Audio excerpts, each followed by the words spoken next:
I took a lot away from, well, not a lot, I mean, I got, one thing is that Jaron really surprised me on the way he was about the whole experience. And, you know, I knew that there was a lot of potential from the first time that I met him and he became part of the team.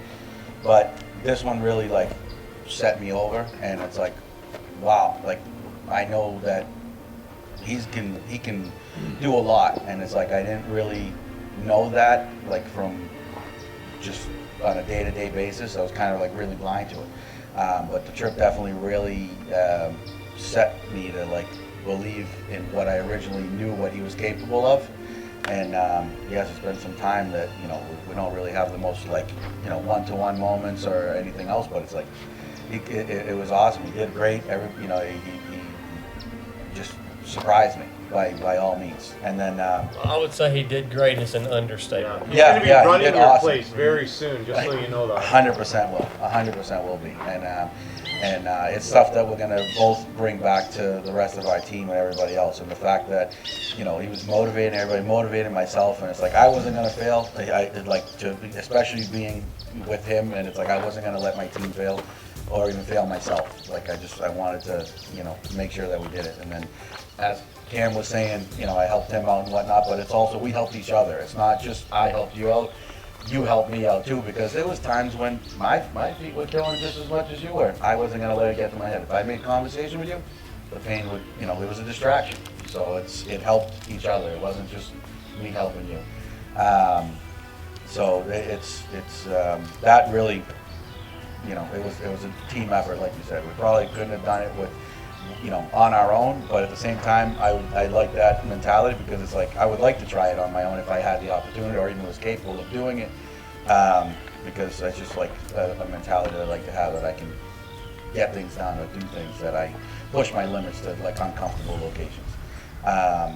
But all in all, with everything, one thing that I really enjoyed was not having a watch or a phone on me.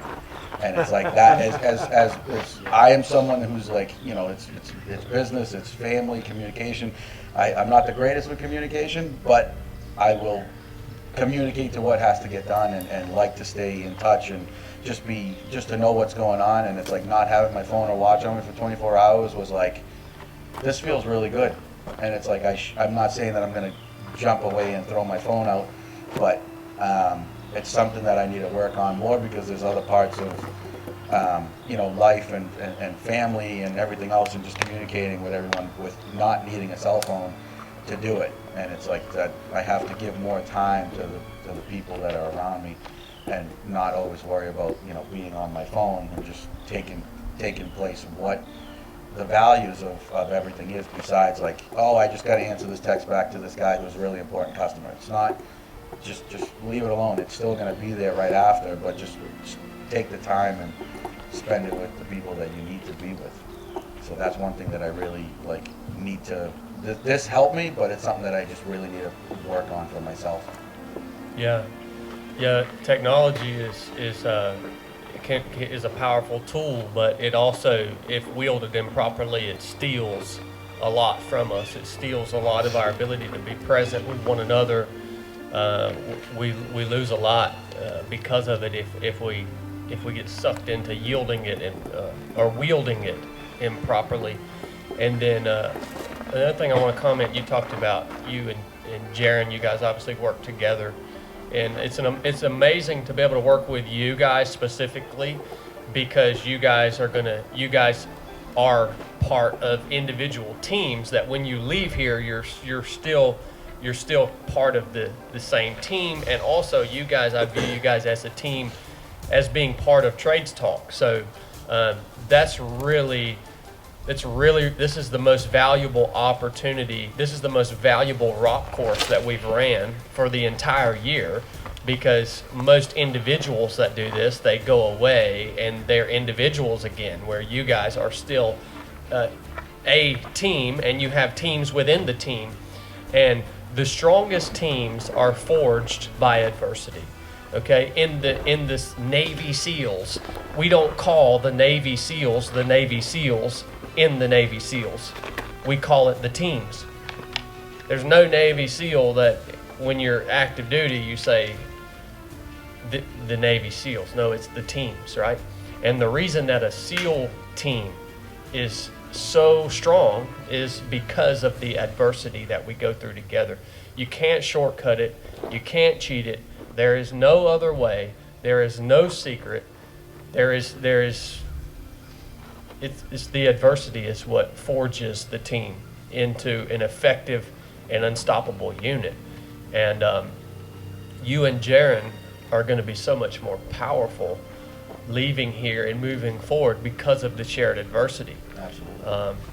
So thanks for highlighting that. Yeah, thank you. That's the truth. I guess to build off of what Costa was saying of the teamwork and camaraderie, that was a big part of keeping me going, was being able to look around and help out others and keep my mind off all of the pain that I was going through, because I know everybody else was going through it too. So if I could help somebody else get through it, I knew that I had to take myself through it as well. The big thing coming in for me was self-confidence and just making sure that I didn't get in my own head and steer myself on the wrong path of saying I couldn't do it and saying I couldn't get through this. So I think I found it within myself to just keep going, and it wasn't for me at that point, it was for everybody around me who was hurting as well, and just keep pushing and open my eyes to know that I can do it, no matter what it is, as long as I just keep taking that one next step, just keep moving, any goal and anything's accomplishable. So, yeah. Yeah, that's the ultimate path to enduring something hard, or the ultimate path to achieving something great. The ultimate tool is the ability to get outside of your own head and focus on the people around you, and pour into them. And it actually sounds counterintuitive, because a lot of you guys get into this mode of self-preservation, where you're just trying to preserve yourself, and you say, how do I have energy to give to other people when I'm just trying to stay alive myself? So it sounds counterintuitive until you actually do what Jaron did and said, man, I am freaking hurting real bad, but I'm going to look around me and I'm going to take every opportunity I can to help the people around me. And that actually, in some strange, weird, inexplicable way, gives you a whole new level of strength. And you can believe it or not, but if there is a MVP of this rock team, it is Jaron. And he never showed weakness. He always focused on the people around him and focused on the needs of his team. And that is the reason he never showed weakness, period. So it was really impressive, man. Really impressive. Not leadership